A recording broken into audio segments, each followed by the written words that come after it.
তারপর তুমি কাঁদলে কি করে? তখন সমস্ত ঘটনা বেহুলা ঘটনাগুলি দেবতাদের বলে তাকে তুমি নিয়ে এসো।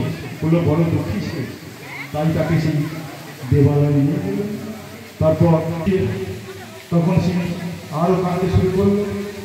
তারপর সেই মৃত লক্ষিন্দরকে বাঁচিয়ে দিল। এমনকি 6টা স্বামীকেও, যে 6টা নারী ছিলেন সদাগরে, সেই 6টি বউ তারা বিধবা হয়েছিল, তাদের স্বামীগুলো বেহুলা ছেড়ে দিল।